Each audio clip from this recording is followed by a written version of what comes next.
Gentlemen, before we say a single word about health, I want to ask you 3 questions. Have you ever lost an erection the moment your brain started running commentary during sex? Have you ever stood in the shower, looked down, and felt like you were somehow not enough because of something you watched on a screen? And have you ever stood at the toilet, watched your stream go sideways, and quietly wondered if something was wrong but told no one? If you said yes to any of those, you are not broken, you are not unusual. You are, in fact, the majority of men who have never had a safe, honest space to ask these questions out loud. My name is Magda K, and this channel, Magda K Inspires, exists because I believe that real health conversations change lives. Not the sanitized, vague, talk to your doctor kind. The real kind, the kind that actually explains what is happening in your body and why, and gives you tools to do something about it. Today we are going deep on 3 topics that nearly every man thinks about but very few ever discuss openly. Performance anxiety and erections, the psychology of size and pornography, and what your urine stream might be telling you about your prostate health. And I promise you, by the time this video ends, you will have a concrete step-by-step action plan you can start today. Before we begin, if this channel has ever given you useful information, please hit the like button now. It sounds small, but it is how this content reaches the men who genuinely need it most. Drop a comment below, where are you watching from? This community spans the globe, and I love seeing that. And subscribe if you want honest science-backed content every single day. Let us get into it. Let us start with the one that creates the most shame in silence. Losing an erection during sex. Not because of a physical problem, but because your brain took over. Here is what the pattern usually looks like.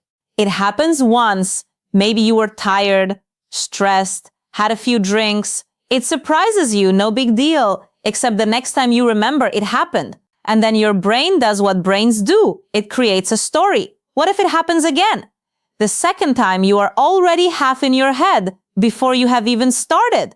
And if it happens again, now your nervous system has a learned response. Sex equals anxiety. Anxiety equals danger. And your body, being the loyal protector it is, responds to danger by shutting down everything non-essential, including your erection. This is called psychogenic erectile dysfunction.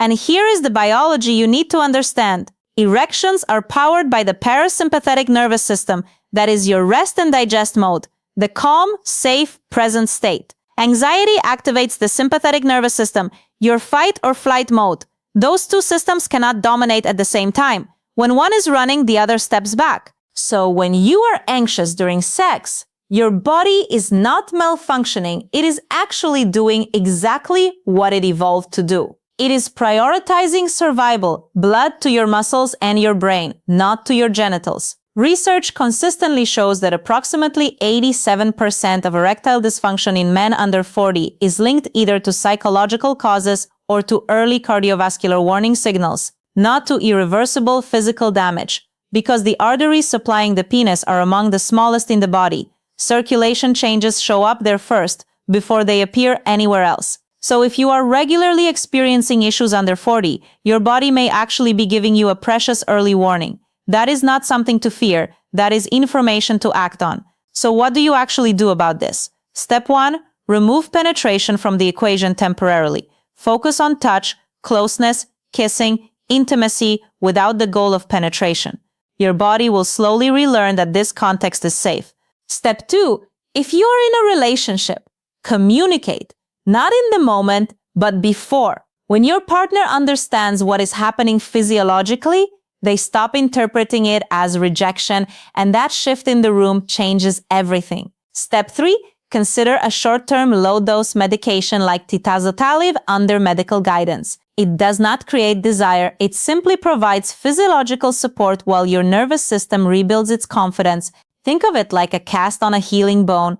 You still have to do the rehab. The cast just protects the process. Step 4, get a basic health check. Hormones, cardiovascular health, sleep quality, not because you are broken, but because these are the building blocks of erection health that most men overlook entirely. And above all, remember this. Your erection is not a performance, sex is connection.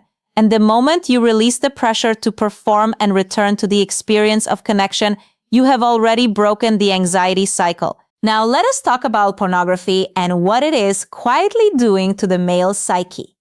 Most men will never admit this out loud. They have watched adult content and felt smaller, less, not good enough. And that feeling, even when it lasts only seconds, has a cumulative effect on self-image that runs deep.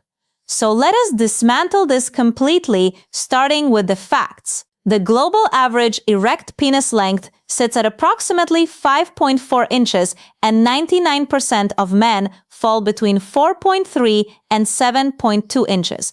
These are not opinions. These are the findings of large-scale medical research. Now, here is what adult films actually are from a production standpoint. They are not documentaries. They are a business. And like every business, they are optimized for a specific product. And that product is the illusion of size and performance. How is that illusion created? First, selection bias. Only a tiny fraction of men with significantly above average anatomy are cast. Second, camera technique, angles, lens choice, lighting, and relative positioning between performers are all deliberately crafted to maximize the appearance of size. Third, medical enhancement. Many performers use vacuum pumps, penile traction devices, or temporary dermal filler injections before filming, and medications are used to guarantee sustained erections across long shooting sessions. You are comparing your lived, real, unproduced body to a production set. That is not a comparison, that is an illusion being held against reality. Here is what the research on sexual satisfaction consistently shows. Size ranks far below technique, emotional connection, confidence, and attentiveness as predictors of a partner's satisfaction. What actually determines erectile quality and sexual confidence is blood flow, cardiovascular health, sleep, hormone levels, and mental presence, the things that are entirely within your control. Your body is not the problem. The story you have been told about your body, that is what we are changing today. Now the topic that gets the most nervous laughter in my comment section, the split urine stream. You know the experience. You step up to the toilet, everything seems fine, and then chaos. 2 directions, sometimes 3, the wall, the floor, your sock. Most men never mention it to anyone. But here is why I want you to pay attention to this, because it is one of the most underrated health signals men have access to on a daily basis.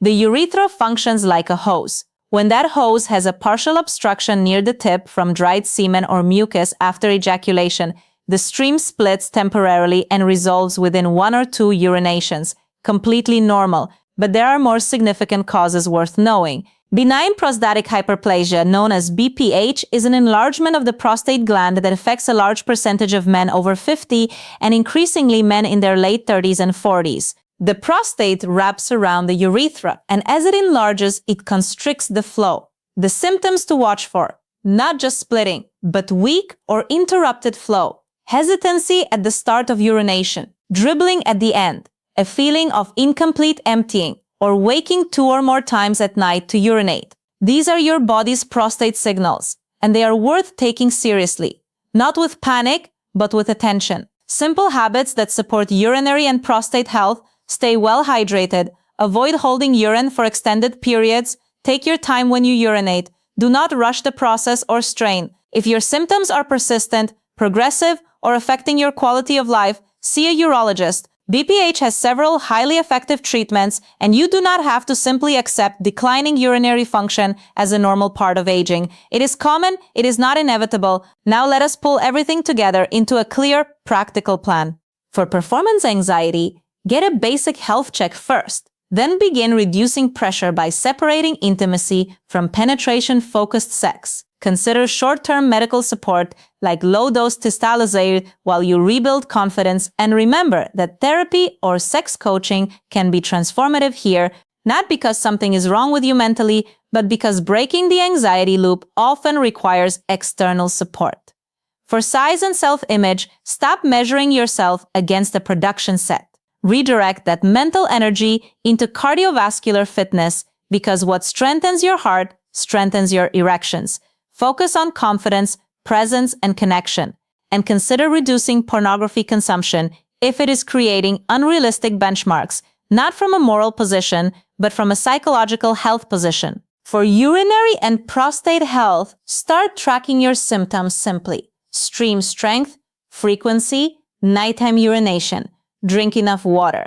Take your time when you urinate. Consider a quality prostate support supplement with ingredients like saw palmetto, pygeum, green tea extract, and nettle root, all of which have research supporting their role in reducing prostate inflammation and improving urinary flow, and I have linked a trusted option in the description below. Before I let you go, I want to say something that I mean completely. If you have ever lost an erection and felt like less of a man, you are not less of a man. Your nervous system was protecting you the only way it knows how. If you have ever felt inadequate because of what you see on a screen, you are comparing reality to a fiction, and that is not a fair fight. If you have been watching your body change with age and quietly worrying that the best years are behind you, they are not. Your body is extraordinarily adaptable, and small, consistent investments in your health produce results that compound over years. Your masculinity is not measured in inches, in performance, or in whether your stream goes straight. It is measured in your willingness to show up honestly for your health, for your relationships, and for yourself. Here is your challenge this week. Leave a comment below with one healthy habit you are committing to, just one. It does not have to be big, it just has to be real. If this video helped you, please share it with a friend, a brother, a partner, because these conversations save health and sometimes more than that. Subscribe to Magda K Inspires for honest evidence-based health content every single day, and I will see you in the next one.